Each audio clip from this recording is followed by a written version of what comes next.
What if I told you that being different is your biggest advantage? So I know that you might think right now, like, no, absolutely not. Up until now, like, it always was something that made me feel so much pain. But I've been there. I've been bullied so much when I was going through school. So I get you. But believe me, there is light at the end of this tunnel.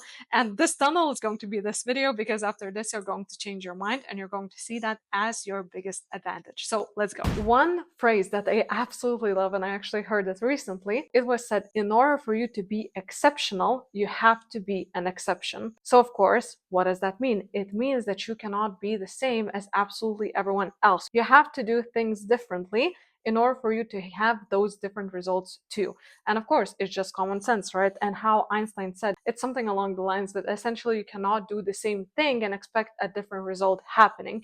So why on earth people are wanting to be so special, so different? Meanwhile, when it comes down to being weird, being different, it's like, oh no, no, no, I'm gonna get rejected. But the thing is that you cannot be perfect and you're still gonna get rejection when you're going to be different and you're going to be weird.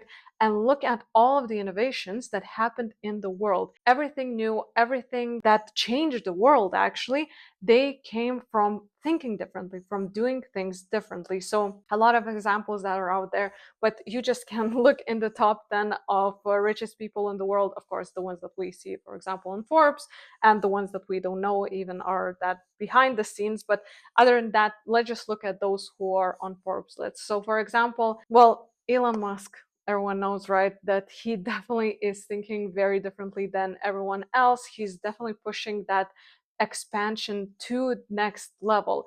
A lot of people, they're saying it's impossible. He's saying, okay, this is it's an experiment, it's a game, and he is not going to do something that everyone else already did. So if you can imagine him being as a kid and he's like, oh, I'm gonna build robots, right, everyone would think that he's crazy. And even right now, even though we have already robots out there, right, that are doing amazing stuff, still some kids could get bullied for that. Just imagine how different he needs to be in order to have that different life kind of experience. And universe, it does always appreciate when you're going within your inner guidance with your authenticity rather than being in the safe space, in the familiarity. So when, for example, we're talking about ego, this is where ego and essentially your brain, right, it's trying to protect you from everything outside. So if everything is coming to some kind of a change is unfamiliar. Unfamiliarity is dangerous. So your brain tries to do as much as possible as it can from its perspective in order to protect you. So for you, in order to actually go into that inner guidance, first of all, you have to be aligned with yourself. You have to clarify what is it that you want. What do you even think? Because a lot of people, they don't even allow themselves to think differently. Just think. So of course, when we're talking about action, it's completely different and it's not going to reach that level. So first step is, of course, to allow yourself to explore what is actually true for you, what you agree on. Question your thoughts, question your belief, question your standards that you have that are actually hiding behind a set of beliefs. And those beliefs are the ones that are basically keeping you in that box. So you are not allowing yourself to go outside of that box to create something different and be different. So for a lot of people, it can be many different things. But for example, when it came down to Thomas Edison, right, invention of light bulb, it was first of all crazy invention, and not a lot of people thought that it could happen. But other than that, right, 10,000 times he looked into it, how can he create it, but he knew that he can do it. And the way he did it also was very interesting, that he was making himself almost falling asleep into getting those ideas of how to create this experiment, how to get more ways, how it could work. So I don't know if you know the story, but essentially he had two metal balls and he was in his office or room, wherever he was working, right? So he was laying on his couch or bed, right? And he was laying there, relaxing his body, allowing the thoughts to come. This is where listening comes from the universe, from the guidance, right? This is where you are not thinking ways of how fix your problems.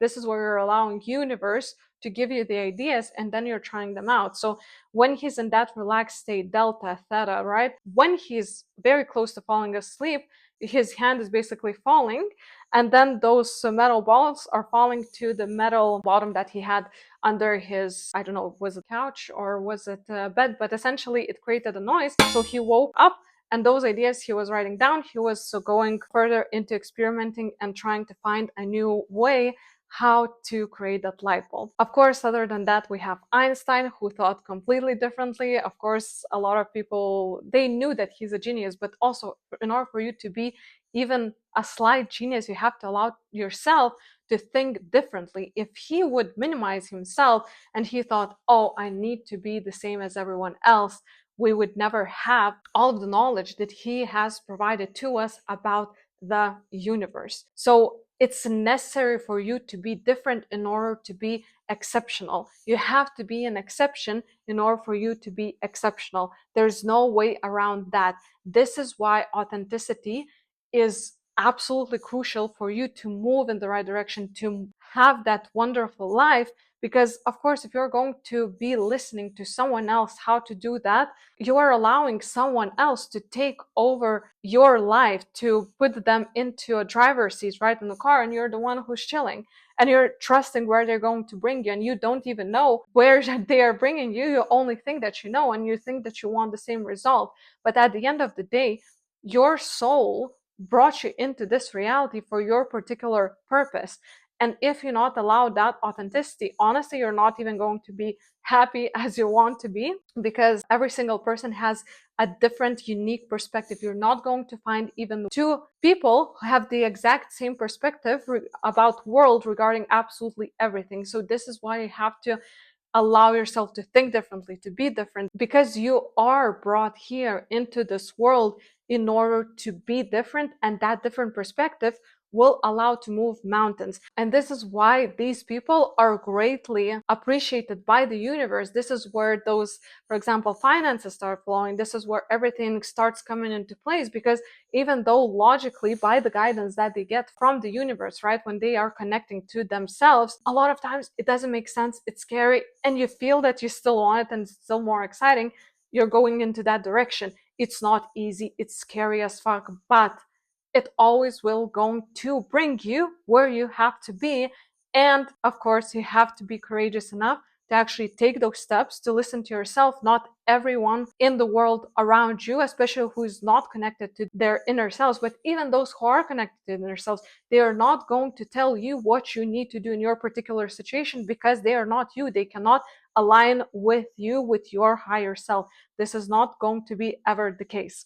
So I'm going to provide you a list of even more people who you can look up and see basically what they did and how are they different and how they thought different, and that this is your biggest advantage of being different. So I thought I'm going to give you a list, but actually I just want to read them through because I feel like it, and I want to show you how many different people, and I would be too lazy to read myself. So I'm like, okay, I'm gonna give you an advantage and I'm gonna read about a couple of people. Of course, there are millions out there that are different, and this is what allows them to be extraordinary in this world. Let's begin with my personal favorite, because I absolutely love her, is Teal Swan. So Teal Swan was tortured, abused, and labeled as crazy for her extrasensory gifts. So I don't know if you're familiar or not, but she is able to see not what we see not as normal humans, but she sees all of the different frequencies and so on. So for years, she thought that her difference was a curse. And this was something that she was tortured by in a cult for 13 years. Of course,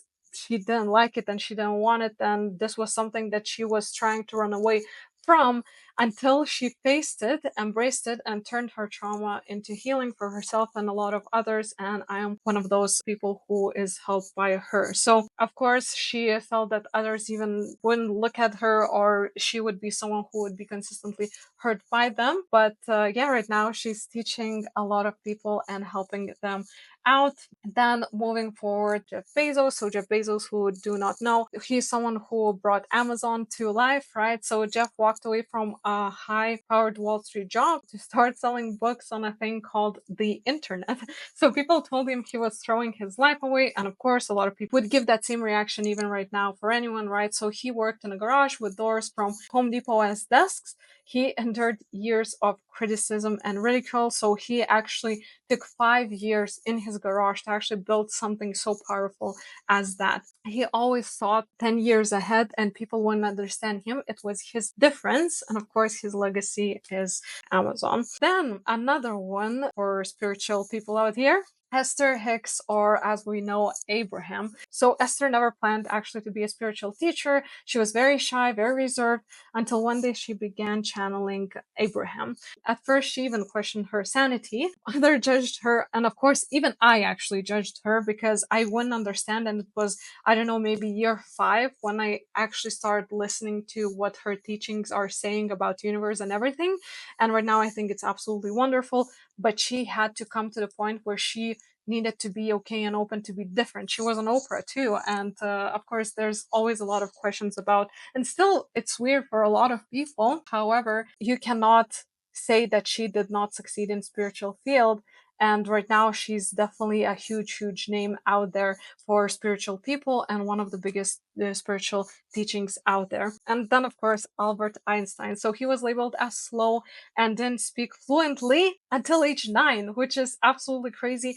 And of course, for bullies, it's like, oh, the greatest thing out there to catch them on. And of course, for bullies, it's like, oh, yes, another one that we can pick on. So teachers thought that he would never amount to anything, right? But Einstein saw the world through images and questions no one else could even comprehend. So he was thinking differently. He wasn't dumb, but this was his advantage. Of course, he changed the whole world by what he did.